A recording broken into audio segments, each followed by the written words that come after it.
aujourd'hui, je vais vous présenter, comprendre et bien mesurer le temps de chargement d'un site. Alors pourquoi j'ai voulu faire cette conférence? C'est aujourd'hui, on trouve beaucoup, et vraiment beaucoup de ressources sur comment optimiser son temps de chargement, donc avec un plugin de cache, un optimisateur d'image, un bon hébergeur, un bon CDN, etc. Donc là, au niveau des ressources, on est complet. Par contre, après, une fois qu'on a mis en place toutes ces recommandations, il faut comprendre ce qu'on a fait et surtout mesurer son temps de chargement. Parce qu'on va pouvoir avoir des problématiques. Et ces articles-là ne vous donnent pas vraiment d'indication sur comment mesurer votre temps de chargement. Ils vont vous dire comment l'optimiser. Donc en fait, c'est l'étape suivante. Vous optimisez votre site Internet et après, il faut bien sûr le mesurer. Je vais commencer brièvement par la liste des outils. On aurait pu faire une conférence juste sur ça. Lors de cette conférence, l'outil qu'on utilise, nous, dans notre entreprise, est Pingdom Tools. Alors pourquoi pas GTmetrix et pourquoi pas Google PageSpeed? J'ai listé les trois plus connus, il y en a encore d'autres comme Darboost ou WebPageTest, si je ne me trompe pas. Alors l'inconvénient de GTmetrix, c'est que, on le verra après plus tard, on a des localisations de serveurs qui sont très importantes à savoir. Et GTmetrix, par défaut, si vous n'avez pas de compte, vous allez faire un temps de chargement sur Canada. Si vous voulez pouvoir choisir d'autres serveurs comme Londres, et d'autres localisations, vous devez créer un compte. Donc l'inconvénient de GTmetrix, c'est de devoir créer un compte pour pouvoir utiliser d'autres serveurs. Le fameux Google PageSpeed, son inconvénient, c'est qu'il ne mesure pas le temps de chargement, tout simplement. Il va vous donner une note de performance, mais cette note de performance n'aura aucun impact sur votre temps de chargement. Et ensuite, Pingdom, qui est l'outil qu'on recommande d'utiliser pour mesurer votre temps de chargement, c'est comme GTmetrix, sauf que vous n'avez pas besoin de compte. Et vous allez pouvoir utiliser 4 serveurs qui vont être Stockholm, Melbourne, Saint-José et New York. Donc, ce qui va nous aider dans notre problématique de mesure de temps de chargement. Quand vous mesurez votre temps de chargement, vous devez aussi toujours garder en tête votre contexte, le contexte de la mesure. Par exemple, sur Google PageSpeed, comme je disais, PageSpeed ne mesure pas votre temps de chargement. Pingdom et GTmetrix le font, sauf qu'ils utilisent deux façons de mesurer votre temps de chargement. Et donc, du coup, vous allez avoir des différences.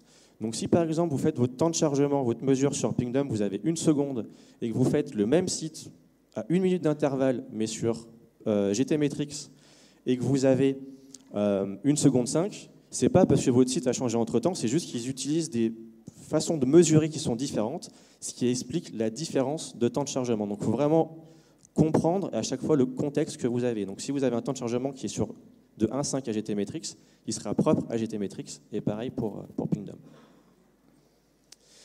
Les notes de performance, on s'en fiche, et si je voudrais plus vulgaire, on pourrait utiliser d'autres mots plus vulgaires, mais vraiment, on s'en fiche.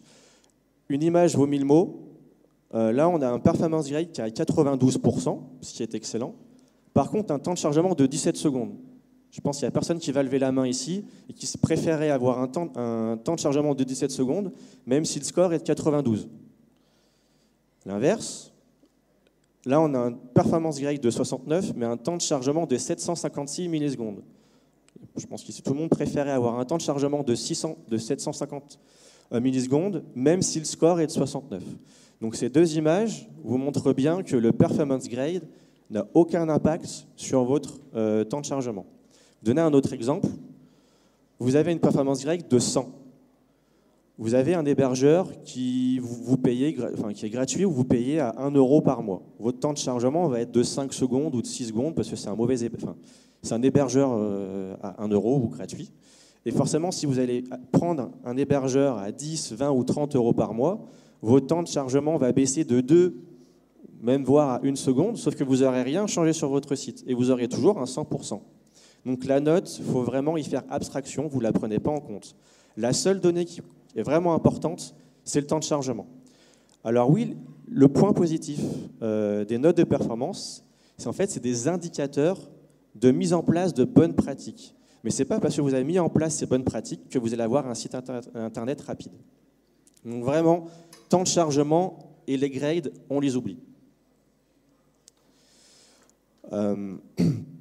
La première étape, quand vous allez mesurer votre temps de chargement, c'est de faire plusieurs tests pour pouvoir vous faire une note, une moyenne globale. Un seul test n'est pas représentatif de la performance globale. Je vais vous donner un exemple tout bête. Imaginons, vous utilisez un plugin de cache sur votre site. quel que soit le site, le plugin utilisé. Je vous montrerai un exemple après sur une slide pour voir la différence. Mais il se peut que lors de votre premier test sur Pingdom Tools, Pingdom, lui qui va simuler une visite sur votre site internet, va tomber sur la version qui n'est pas encore en cache. Vous allez faire une deuxième mesure, et là, votre site internet sera beaucoup plus rapide parce que Pingdom va tomber sur la version en cache. Donc toujours faire entre 4 et 5 mesures pour avoir une moyenne. Et ensuite, ne mesurez pas que votre page d'accueil. Parce que sur un site, il n'y a pas juste une page, il n'y a pas que la page d'accueil. Je pense que la plupart d'entre nous ici, on mesure que la page d'accueil, mais si vous êtes par exemple un photographe et vous avez une page de galerie, ben, n'hésitez pas aussi à aller mesurer cette page de galerie, puisqu'il y aura aussi certainement des problèmes à localiser et à corriger. Donc ne pensez pas qu'à la page d'accueil. Après, en termes d'idées de pages, c'est vraiment les pages qui vous paraissent critiques sur votre site internet. Par exemple, une page produit, une page catalogue, vraiment ce qui vous semble critique au niveau de votre site internet. Pourquoi un site peut être lent? Alors aujourd'hui, je vais vous donner des points qu'on peut facilement remarquer avec Pingdom Tools et qu'on peut facilement résoudre. Il y aurait aussi d'autres points. Là, j'ai listé donc une mauvaise mesure du temps de chargement, des erreurs 404, utilisation abusive des services tiers, donc Facebook, vous savez, pour liker, les Twitter, Instagram, YouTube, Google Maps, etc. Le poids du site qui peut être anormal, donc le poids de la page. Et je vais aussi parler des requêtes AJAX de WordPress. On aurait pu très bien parler des soucis d'hébergeurs, etc. Il reste encore une multitude de problématiques. Mais là, en 40 minutes, je vous mets des points qui sont très faciles à détecter et aussi faciles à résoudre. Tout d'abord, avant de détecter les problématiques qu'il peut avoir sur un site internet, il faut d'abord bien mesurer son temps de chargement. Donc ça va être les 2 prochaines étapes de cette conférence et je vais vous pointer 2 points qui sont très importants. L'URL d'un site, enfin, un site internet peut être accessible de plusieurs façons, de plusieurs URL, plusieurs variantes en fait. On peut avoir la version HTTP, la version HTTPS, donc avec SSL, et aussi une version du domaine qui comprend le 3W. Alors même si ça se fait de moins en moins, on a toujours des sites qui ont toujours le 3W devant leur nom de domaine, donc ça fait www.wptech.fr. Et ça va avoir un impact sur le temps de chargement, la mesure de votre temps de chargement. En fait, ça va provoquer des redirections. Parce que si, par exemple, j'ai pris l'exemple du site de WPTech, donc là, dans cet exemple, j'ai fait exprès, dans Pingdom Tools, de renseigner l'adresse avec la version non SSL, donc HTTP. Donc on voit que l'outil, ici, on fait une redirection de l'HTTP vers l'HTTPS, et cette redirection-là, elle prend du temps. Elle prend, grosso modo, quasiment 200 millisecondes. Donc là, on a un temps de chargement qui est de 619, c'est déjà très bien, hein, mais c'est un temps de chargement qui n'est pas vraiment réaliste au vrai temps de chargement du site du WPTech. Si maintenant on fait sans redirection, on voit que le temps de chargement est passé de 610 et quelques à 506. Donc bien faire attention aux redirections. Maintenant, on peut même encore abuser encore plus. Donc je fais une première redirection. C'est un site qui normalement est en SSL sans version 3W. Donc dans un premier temps, je fais la version 3W avec le HTTP, donc sans le SSL. Donc cette version-là est redirigée de la version HTTP 3W sans les 3W. Ensuite, du non SSL vers SSL. Et du coup, on voit que le temps de chargement, il y a un temps de chargement pour les deux, et donc du coup, c'est coûteux au niveau du temps de chargement. Ensuite, tout à l'heure, je vous parlais de toujours faire plusieurs tests pour avoir une moyenne globale et surtout pour éviter les problématiques. Enfin, ce n'est pas une problématique, mais c'est quand on utilise un plugin de cache et qu'on tombe malheureusement sur la première version qui est non cache. Sur un site internet, quand vous voyez sur l'URL principale du site une barre jaune hyper grosse comme ça, c'est que votre cache n'est pas actif. Donc ça peut être un plugin de cache WordPress, n'importe lequel.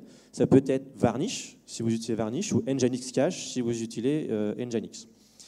Donc ça, c'est un premier indicateur qu'il y a un problème sur votre site. Si vous faites une deuxième mesure et que vous avez toujours ce gros temps de chargement, cette grosse ligne jaune ici, c'est que votre système de cache ne fonctionne pas. Il y a un problème sur votre système de cache. Normalement, à la deuxième mesure, ça devrait être beaucoup plus petit. Donc là, vous voyez, j'ai supprimé, donc on a éliminé les deux redirections.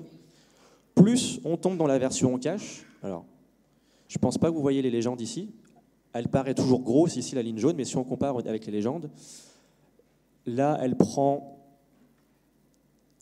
quasiment 1 seconde 6, cette barre-là, alors que maintenant, à l'échelle, ça prend 200 millisecondes. On peut aussi faire le ratio en fonction de ce qu'on a. Et donc, bien sûr, du coup, version en cache plus nom de direction, on passe de 2,25 à 1,05.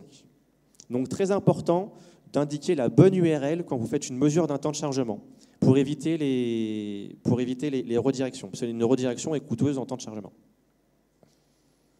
Ensuite, la localité du serveur. C'est l'un des points les plus importants parce que la géographie est très importante. Et en fonction de votre localité, la distance entre la localité du serveur de test et votre serveur où le site est hébergé sur votre serveur, ça va augmenter la latence. Je vais vous donner un exemple très simple. Quand vous faites, imaginons votre site est hébergé chez O2 Switch ou VP Server. O2 Switch, ils sont à Clermont. Donc, votre site est hébergé à Clermont. Si vous faites Clermont-Stockholm, vous êtes d'accord que le temps en avion pour faire Clermont-Stockholm sera forcément moins long que pour faire Clermont-New York ou Clermont-San José ou Clermont-Melbourne. C'est exactement la même chose pour un site internet et pour calculer son temps de chargement. Il y aura forcément des temps de latence. Donc si vous faites une mesure de votre site qui est localisé en France et que vous le mesurez en Australie et que vous faites une comparaison en mesurant votre site en France avec aux Pays-Bas, forcément votre site sera plus rapide aux Pays-Bas qu'en Australie. Pour ça, il y a un site, c'est checkhost.net, qui vous permet, vous mettez l'adresse URL de votre site. Donc j'ai fait le test avec le WP-Tech. Donc vous renseignez en fait l'adresse URL de votre site. Et lui, il va vous ressortir en fait la localisation de votre site. Donc là, on voit que c'est en France et que c'est hébergé par online. Donc après, dans Pingdom Tools, ça va vous permettre de savoir quel serveur vous devez utiliser pour mesurer le temps de chargement de votre site. Donc j'ai fait un test sur le site du WP-Tech. Donc avec le serveur le plus proche, qui est Stockholm, on a un temps de chargement de 553 millisecondes. Et on voit que le temps ici pour récupérer la connexion du site est de 240 millisecondes. Maintenant, un test avec New York, on passe à 1,41. Et vous voyez que la ligne a augmenté considérablement et on est passé de 244 à 711. Maintenant, encore pire, si je prends Melbourne, on passe à 5,26 et le temps passe de 700 et quelques à 2,63. Donc 5,26 quand on est à Melbourne et 550 quand on est sur Stockholm. Bien sûr, vous adaptez ça à votre audience et où est localisé votre site. Parce que par exemple, si vous avez un site qui est international, en plusieurs langues, pour pouvoir améliorer, vous allez devoir mesurer bien sûr sur chacun des serveurs. Vous retrouverez cette même problématique de temps de latence en fonction de la localité du serveur de votre site. Par contre, pour pouvoir optimiser le temps de chargement, vous allez devoir utiliser un CDN.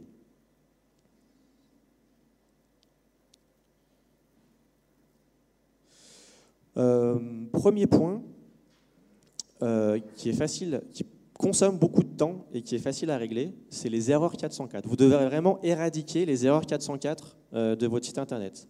Et la raison est très simple, et plus particulièrement sur un site qui est sur WordPress. En fait, WordPress, au lieu de laisser le serveur générer l'erreur 404, WordPress va l'intercepter et il va générer une page.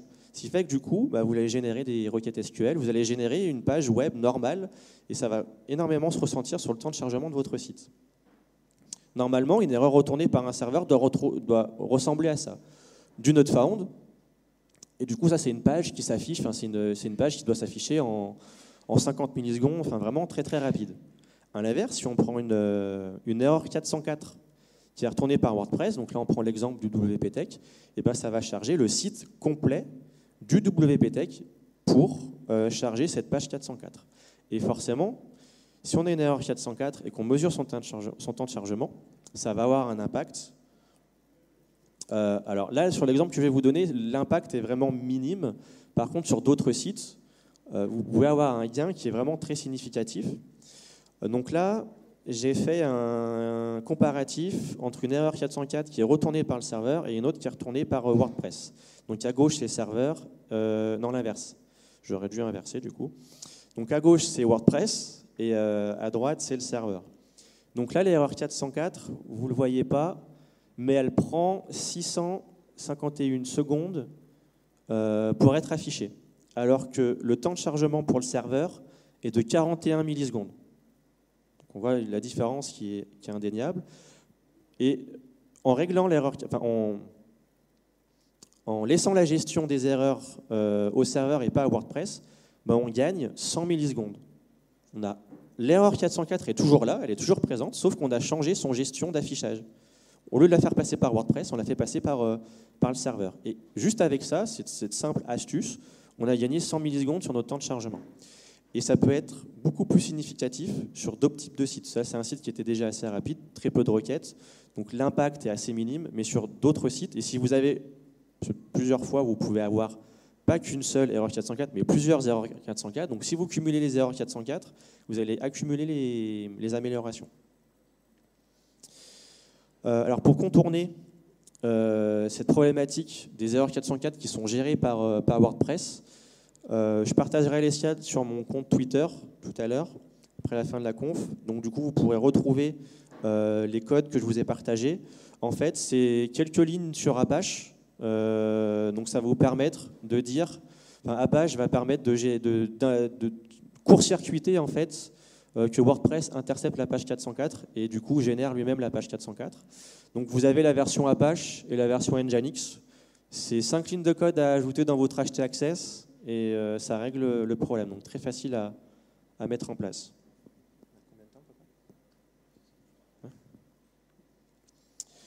Ensuite, le poids et les requêtes HTTP. Alors, les données que je vous donne vont certainement évoluer dans les mois et les années à venir, mais actuellement, le poids moyen d'une page est de 2 MO, et ça augmente chaque année. Il faut aussi savoir que 62% du poids des images, du poids d'un site est dédié aux images. Donc, c'est une moyenne, hein. Ce n'est pas forcément le cas sur tous les sites, mais c'est une moyenne. Et que le nombre de requêtes HTTP par page a dépassé les 99. Donc ça, c'est les tendances qui sont assez récentes. Et ça, les images, le nombre de requêtes et le poids de votre page va avoir un impact sur votre temps de chargement. Donc là, ce que je vais faire, c'est vous donner des astuces sur comment détecter ce qui est problématique au niveau de différents types de fichiers et des solutions pour résoudre ces problématiques-là. Donc là, par exemple, c'est un site qui a une vidéo sur la page d'accueil. On voit que la page est de 85,4 mégabytes. Donc le 2 MO, on l'a juste pété.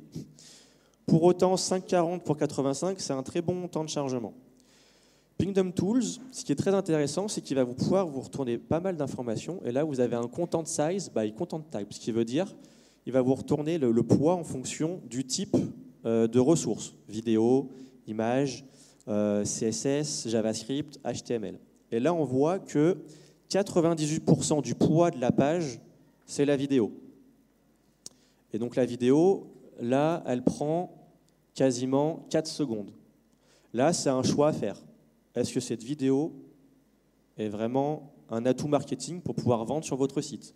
Sinon, et que vous pouvez la remplacer par une image, bah vous allez améliorer votre temps de chargement de 5, 40 à, je pense, 1, 20. C'est un choix. Soit vous préférez une vidéo et un site plus lent, soit pas de vidéo et un site plus rapide. Là, pour le coup, il n'y a pas de miracle. C'est en fonction de votre audience, en fonction de vous, tout simplement. Ensuite, on a les images. Pareil, ce qui est intéressant sur Pingdom, donc là, on retrouve le content size by content type et aussi le request by content type. Donc request by content type, c'est le nombre de requêtes HTTP par type de ressources. Donc là, sur ce site-là, on note que 72% du poids de la page est dédié aux images, ce qui est énorme. Après, le nombre de requêtes, il faut aussi corréler ça à votre type de site. Parce que si vous avez par exemple un site e-commerce, vous n'allez pas supprimer vos images. Ça n'a pas de sens. Donc c'est pour ça, vous Il faut bien corréler un petit peu les deux données. Là, ce qui va vraiment nous intéresser, c'est le nombre d'images. Donc là, ce qu'il faudrait faire, c'est utiliser un optimisateur d'images pour pouvoir réduire le nombre d'images. Et si vous en avez déjà utilisé un, donc ça veut dire que vos images ont été déjà traitées, et bien là, encore une fois, ça va être votre choix. Soit choisir une autre photo qui est peut-être un peu moins jolie, mais un peu moins lourde pour avoir un site un peu plus rapide, ou vous décidez de laisser cette image qui est convertie mieux qu'une autre avec un site un peu plus lent. Surtout, ce que je voulais vous montrer sur cette slide-là, c'était de pouvoir très facilement regarder le content size by content type, parce que là, très rapidement, d'un coup d'œil, on voit que la problématique principale de ce site-là est le poids des images. Un deuxième exemple, donc le poids de la page totale est de 4,9, et là, les images représentent encore 59%, donc pour un poids total de 3 mégabytes. Et là, on se rend compte que, pareil, il y aura encore des choses à améliorer au niveau de l'optimisation des images. Ce qui est aussi intéressant à voir sur ces deux screens-là, et je rentrerai en détail après, c'est aussi, on note qu'il y a 24% de scripts, donc les scripts, c'est fichiers JavaScript.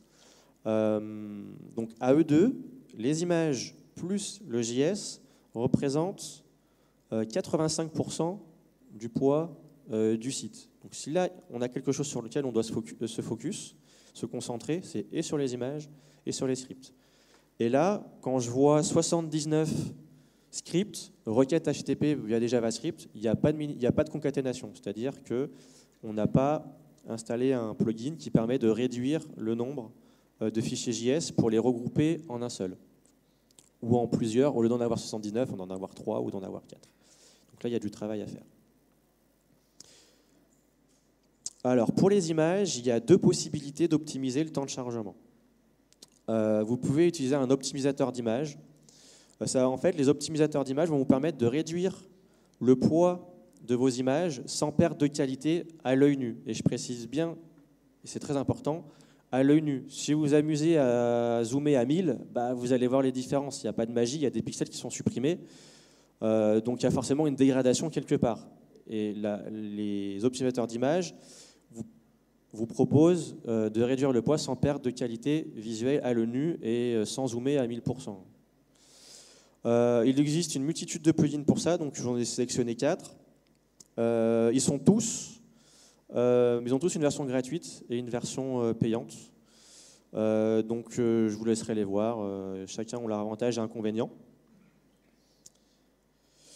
Ensuite, on a la technique qui s'appelle du lazy load. Donc lazy feignant en anglais. En fait, le principe est d'afficher les images uniquement quand le visiteur va les voir. Imaginons, vous avez sur votre page d'accueil, vous êtes sur un site e-commerce, vous avez votre slider, vous avez catégorie 1, catégorie 2 et toute une flopée d'images. Au début, quand le visiteur va arriver sur votre site, il va voir que votre slider. Donc la technique du lazy load, on va lui afficher que les images du slider. Et une fois qu'il aura scrollé, qu'il descend sur votre page, et qu'il va arriver sur des nouvelles images, on va lui afficher les nouvelles images à ce moment-là. Donc c'est du chargement différé d'images. Et ça va vous permettre, en fait, entre guillemets, de cacher ces images sur Pingdom Tools, sur les outils de mesure. Si vous allez remplacer, sans rentrer dans le détail, vous remplacez l'image par un pixel une image qui fait 1 pixel par 1 pixel de large. Et au moment où vous détectez que l'utilisateur arrive vers l'image, vous remplacez le SRC du 1 pixel par 1 pixel par la vraie adresse URL. Il reste ou ça fait 10 minutes? Ok, merci. Pareil, il y a une flopée de... Là, je vous ai mis que des gratuits. De toute façon, il n'y a pas de script lazy load. Je vous ai mis Jetpack. Alors, Jetpack ne fait pas que du lazy load, mais depuis début d'année, Jetpack propose une fonctionnalité de lazy load. Donc, je vous ai mis Jetpack aussi. Ensuite, les CSS et les JavaScript. Donc là, c'est un cas où les CSS plus les JS, vous voyez, ce content size by content type est vraiment très pratique parce qu'on peut vraiment cerner d'un coup d'œil quelle est la problématique du site internet. Là, 75% du poids de la page sont dédiés et au CSS et aux images. Et on note aussi que le nombre de requêtes HTTP via les JS et via les CSS sont importantes. Ces deux-là représentent, au niveau des requêtes HTTP, ça représente quasiment plus de 60%. On a un travail à faire qui va être de minifier, c'est-à-dire réduire le poids, et concaténer pour pouvoir réduire le nombre de requêtes. Et là, on voit justement qu'on a 168 requêtes HTTP, donc 71, on a quasiment 100 requêtes HTTP qui dépendent juste du JS et du CSS sur les 168. Donc c'est une grosse partie qui est non négligeable. Donc comment optimiser le temps de chargement de ce type de fichier? Alors, plus communément, on utilise le terme minification pour dire minification et concaténation. Mais la minification est vraiment différente de la concaténation. Pardon. On utilise à tort ce terme pour dire les deux. En fait, la minification, on va récupérer votre fichier CSS ou fichier JS et on va supprimer tous les espaces blancs, ce qui va permettre de réduire la taille. Donc un poids qui est plus léger, un fichier qui est plus léger, pardon, est un fichier qui se télécharge plus vite, donc un temps de chargement plus vite. Et après la concaténation, c'est le principe de condenser vos 37 fichiers CSS en un seul. Alors je ne vous ai pas mis de plugin par rapport à ça, parce qu'en fait il n'existe pas vraiment de plugin qui fait que ça. Ça, c'est vraiment une fonctionnalité qui font partie des plugins de cache. Donc, vous allez trouver plusieurs plugins de cache qui vont le faire. Donc voilà, V3TC, VP Fast Cache, VP Requête. Je dois en oublier, mais tout cela c'est une fonctionnalité du plugin. Mais pas. Ah si, il y a Auto-Optimize, qui est un plugin qui fait que de la minification et de la concaténation. Il fait aussi un peu plus de choses comme la differ CSS et differ JS. Mais il ne fait pas de cache. Donc si vous utilisez un plugin gratuit comme, je ne sais pas, Cache Enabler, qui fait que du cache, vous pouvez ajouter Auto-Optimize qui va mettre la couche de minification et concaténation en plus de votre système de cache qui ne le fait pas. Ensuite, les services tiers. Donc Facebook, Instagram, Google Maps, etc. Là, j'ai pris l'exemple d'un site qui est pas mal. On a au niveau du poids, on a quasiment 35% du poids qui dépend de Facebook et d'Instagram, ce qui est relativement beaucoup. Et en fait, si on se rend compte, toutes les requêtes Ajax, n'importe quoi, toutes les requêtes qui proviennent de Facebook, en fait, proviennent de ce module-là. Donc, c'est le module qu'on peut embarquer, qui permet de liker une page ou d'envoyer un message, et aussi de voir quels sont nos amis qui ont liké cette page-là. Ça, il n'y a rien de pire pour tuer vos perfs sur un site internet. Pareil, posez-vous les questions. Est-ce que le fait d'avoir des amis, là, en fait, ça, c'est une requête HTTP, donc 1, 2, 3, 4, 5, 6, 7, 8, 9, 10, 11, 12. Et il doit en même avoir plus. Chaque image, là, ici, chacune des images proviennent de Facebook. Donc posez-vous la question, est-ce que j'ai vraiment besoin de ça sur mon site internet pour avoir des nouveaux j'aime sur ma page? Pareil, est-ce que je préfère avoir un site plus lent et ça aide vraiment à la conversion au niveau des likes sur la page j'aime? Et si ça ne convertit pas, enlevez-le et ça va drastiquement améliorer le temps de chargement de votre site internet. Et en dessous, en fait, c'est à quoi correspondent les requêtes d'Instagram. Donc du coup, voilà, ils doivent pouvoir afficher des photos qui proviennent de leur compte Instagram. Et du coup, ça, c'est pareil. Ce n'est pas des images qui sont stockées sur votre serveur, c'est des images qui viennent d'Instagram. Et forcément, c'est un temps de latence, c'est un coût de temps de chargement. Pareil, est-ce que c'est essentiel? Est-ce que c'est optionnel? À vous de choisir. Mais au moins, grâce à ça, vous savez que ça peut avoir un impact sur vos temps de chargement. Vous pouvez facilement le détecter, savoir où regarder et après prendre vos propres décisions par rapport à ça. Ensuite, les requêtes Ajax de WordPress. Ça pourrait être une conf à part aussi, tellement il y a des choses à dire là-dessus. Elles sont généralement utilisées par les thèmes et les plugins. Et en fait, pour utiliser ça, s'ils le font proprement, ils vont utiliser vpadmin adminajax.php. Donc c'est une façon de faire de l'Ajax avec WordPress. Donc en général, la plupart des plugins, des thèmes utilisent cette solution-là. Et le défaut de passer par admin Ajax, c'est que tout WordPress est loadé. Tous vos plugins, votre thème, tout est loadé. Et quand on fait une requête Ajax d'un plugin qui permet d'afficher, c'est pas une bannière, on n'aurait pas besoin de devoir charger tout WordPress, mais c'est le fonctionnement de la chose. Pour trouver quel plugin utilise Admin Ajax sur votre site, je vous ai mis un lien vers une documentation qui vous aide pas à pas à savoir quel plugin si ça vient d'un plugin ou si ça vient de votre thème, et particulièrement de quelle action. Et pour savoir si vous devez vous passer de cette fonctionnalité ou trouver un plugin concurrent qui permet de faire la même chose mais en le faisant différemment. Pour vous montrer l'impact, donc là il y a une requête admin Ajax qui est faite par un plugin. J'ai pas la légende au-dessus, mais on voit qu'elle prend 800 millisecondes à charger, donc ce qui est assez important. Je vous ai aussi pointé vers un guide complet en anglais, ça vient de l'hébergeur Kinsta, pareil, qui a fait un guide complet pour analyser l'utilisation des requêtes via admin Ajax. Alors aujourd'hui, il n'y a pas vraiment de solution pour pallier à ça, à part la détection, et après prendre une décision si vous devez vous en passer ou pas. Ce que vous pouvez faire, c'est qu'il y a des plugins qui s'appellent Plugin Organizer, qui vous permettent de dire, de sélectionner si un plugin doit être chargé partout ou pas. Je vais prendre l'exemple de Contact Formset, par exemple. Vous avez le formulaire qui est juste sur la page Contact. Donc, je ne sais pas s'il fait une requête Ajax ou pas, mais je vais prendre un exemple. Imaginons que Contact Formset fait une requête Ajax via admin Ajax sur votre page Contact, mais que par défaut, Contact Formset est chargé sur tout votre site. Donc, du coup, cette requête Ajax va être pénalisante pour tout votre site. Il y a des plugins, je crois que c'est Plugin Organizer, le nom, qui va vous permettre de faire en sorte de ne pas activer, ou d'activer Contact Formset uniquement sur votre page Contact.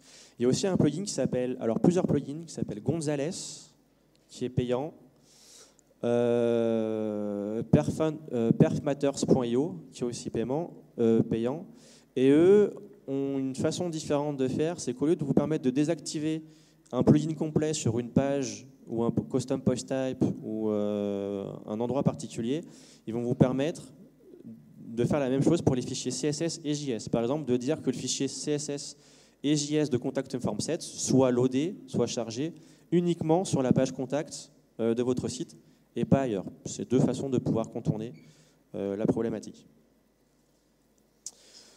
Ensuite, WooCommerce. Est-ce que ça parle à certains d'entre vous, le Get Refresh Fragment? Ouais. En fait, ça a été implémenté depuis, je pense, pas mal de temps sur WooCommerce. Ça permet de gérer en fait, dynamiquement le panier WooCommerce. Parce que, par exemple, si vous utilisez un plugin de cache et que votre panier n'est pas géré dynamiquement, vous allez arriver sur votre site, il va avoir 0 en item. Vous allez mettre quelque chose sur votre panier, mais du coup, votre panier ne va pas être mis à jour. Donc, c'est pour ça que WooCommerce a fourni une gestion dynamique de son panier qui est implémentée en fonction des thèmes. Donc, parfois, si vous avez WooCommerce, vous n'allez pas forcément rencontrer cette problématique. Et c'est pareil, cette requête-là consomme beaucoup. Alors là, j'ai pas le temps. En fait, c'est ni plus ni moins qu'une admin Ajax retravaillée. C'est une requête Ajax qui passe pas par admin Ajax.php, mais le fonctionnement est strictement le même que WordPress. Juste WooCommerce a transformé ça au niveau de l'URL. Là, par contre, il y a une petite feinte qu'on peut faire. C'est vraiment une feinte. Alors déjà, dans un premier temps, si votre thème n'utilise pas le card fragment, vous pouvez le désactiver. Donc il y a un plugin qui s'appelle Disable Card Fragment qui permet de totalement supprimer cette requête Ajax. Donc là, il n'y a plus de carte qui est gérée dynamiquement. Donc c'est adapté en fonction de votre cas si vous êtes sûr que votre site n'utilise pas le Get Refreshed Fragment de WooCommerce. Sinon, il y a un petit EMU plugin que j'ai créé qui fait 15 lignes de code et qui vous permet d'optimiser en fait cette requête Ajax-là. Et c'est vraiment une pure feinte. En fait, on met en cache cette requête uniquement si on détecte que qu'on est déjà sur cette requête Ajax, mais que le panier est vide. Parce que quand le panier est vide, on peut le mettre en cache. Par contre, une fois que le panier n'est plus vide, il faut que ça reste dynamique. Donc le code, ce qu'il fait, vous pourrez le regarder après, ça vous intéresse, mais en gros c'est très simple, il vérifie si on est sur la requête Ajax de WooCommerce, si le panier est vide, et du coup, ça va vous permettre d'améliorer le temps de chargement. Alors, petite précision, ça permet d'améliorer le temps de chargement uniquement lors du premier chargement du visiteur. Ce WooCommerce fait quand même les choses bien, c'est que WooCommerce utilise le local storage, donc la première fois ça va faire la requête Ajax, et pour éviter que la requête Ajax soit effectuée à chacune des pages, en fait, le résultat va être sauvegardé dans le local storage. Pour faire bref, le local storage, c'est une sorte de cache navigateur qui évite justement de refaire la requête HTTP à chaque fois. Et donc là, on voit que avec la mise en cache, la petite feinte, on passe de 513 millisecondes à 232. Voilà. Donc le principe, c'est juste, on détecte qu'il n'y a pas de panier. Et petite précision, quand vous faites un temps de chargement via Pingdom, Pingdom, il simule une visite sur votre site internet. Quand il simule une visite, il n'a jamais le panier. Donc Pingdom aura toujours la version en cache de ceci. Pour l'explication, on vérifie si on est sur la requête. S'il y a un transient de cache, on le récupère. Sinon, on crée un transient et on sert le contenu. Du coup, plus besoin de me présenter, puisque tu m'as présenté tout à l'heure. Petite aparté, WP Media recrute 2 développeurs. Donc, si vous êtes développeur WordPress et vous serez intéressé pour développer sur WP Requête et sur nos sites, vous avez le lien de nos offres. Et vous pouvez aussi me retrouver du coup sur geekpress.fr où je vais partager mes slides et vous pourrez retrouver tous les liens et les liens vers les scripts que j'ai mentionnés pendant la conférence. Voilà.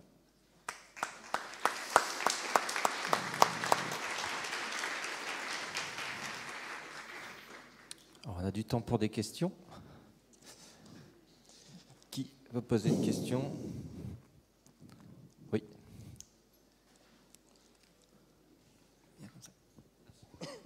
Bonjour. Bonjour.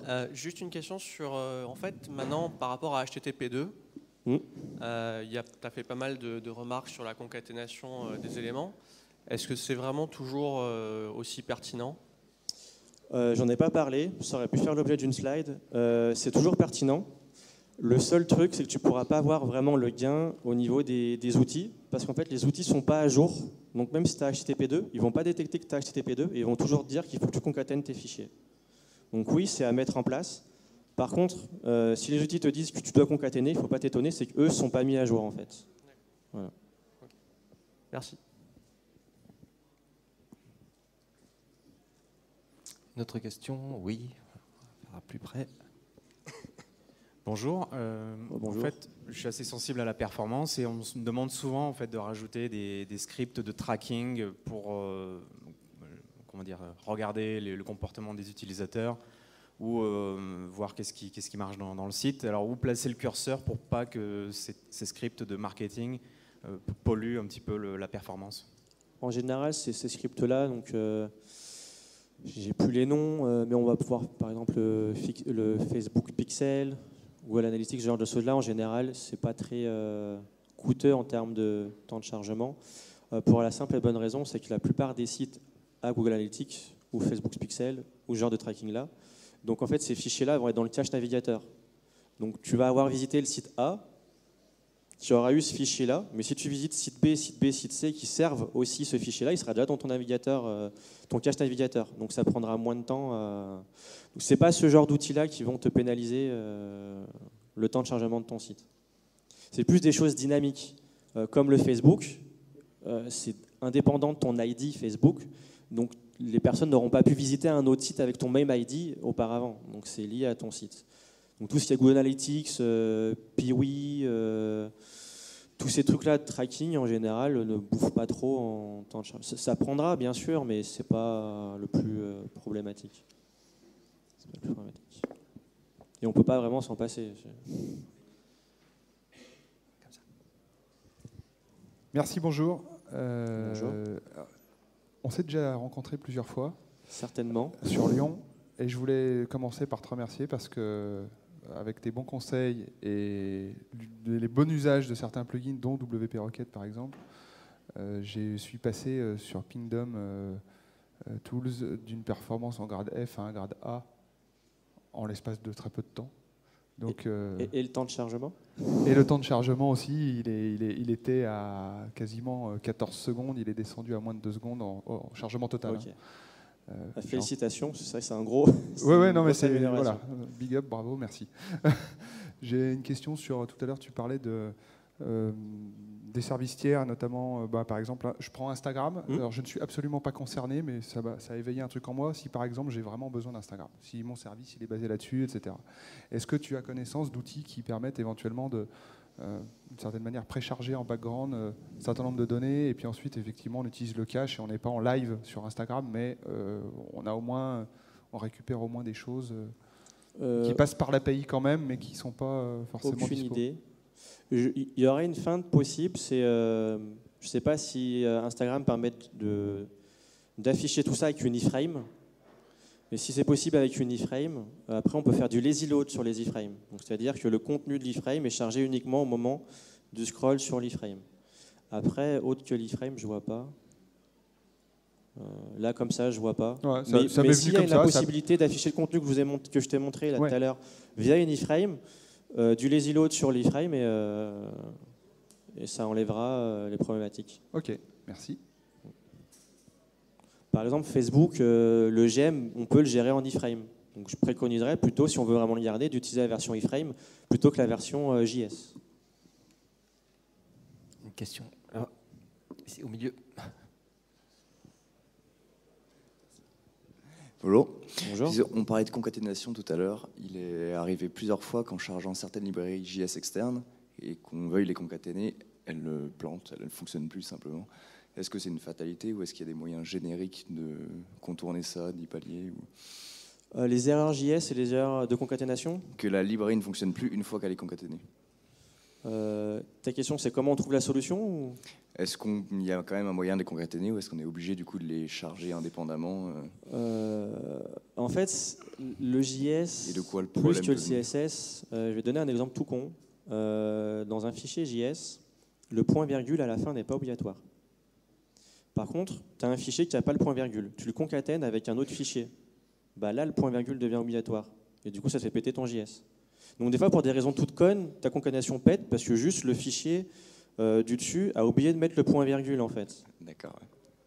Après, la solution, en général, c'est que tu regardes la Google la console développeur. Tu as souvent des informations qui vont te dire, bah voilà, en général, c'est une variable qui n'est pas définie. Donc du coup, bah, avec le nom de la variable, ça te donne des informations. Tu exclus ce fichier-là de la concaténation et puis après, on roule ma poule. Ok, très bien. Merci.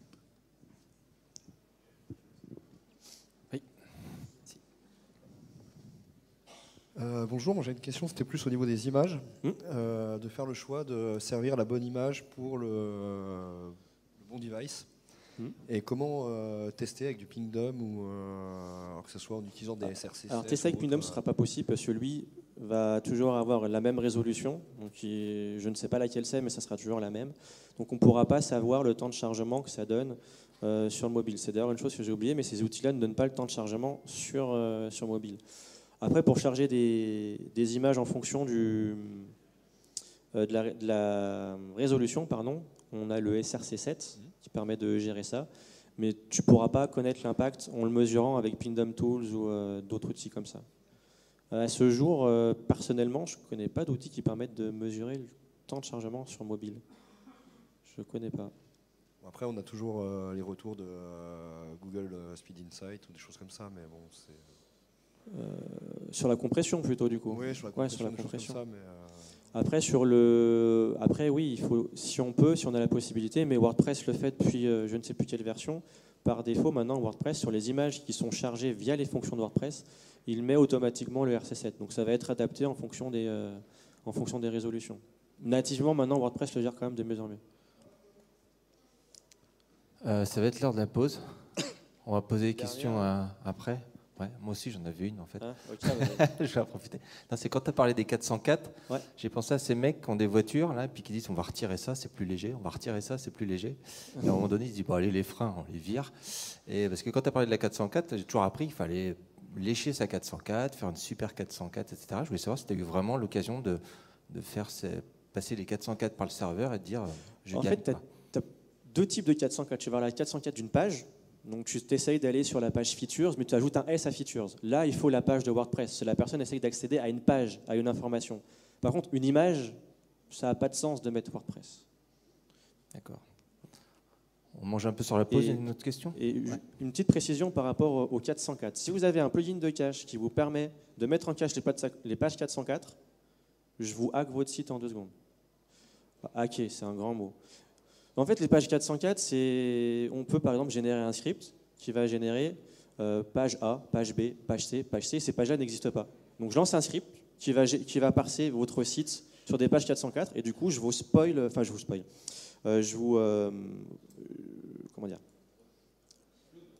floude, tout à fait. Et du coup, tous les fichiers de cache des pages 404 sont créés. Et il suffit que vous ayez une petite limite, vous ayez une limite sur votre hébergeur, et du coup, ça pète. Donc, mettre en cache les pages 404 à bannir, on va pas faire du tout. Ouais, moi, j'avais juste encore une question sur les réponses serveurs, les temps de réponse. Moi, c'est les problèmes qui me restent maintenant, c'est vraiment ça. Ça peut venir d'une erreur de WordPress ou c'est vraiment que le serveur qui est concerné? Après, c'est le serveur. Donc là, si tu veux l'optimiser, c'est hébergeur. C'est que l'hébergeur à contacter. Voilà. C'est l'heure de la pause. On se retrouve ici à 11h15. Et puis si vous avez des questions au niveau de la perf, vous pouvez me retrouver sur la table de WP Media. Allez, encore merci Jonathan.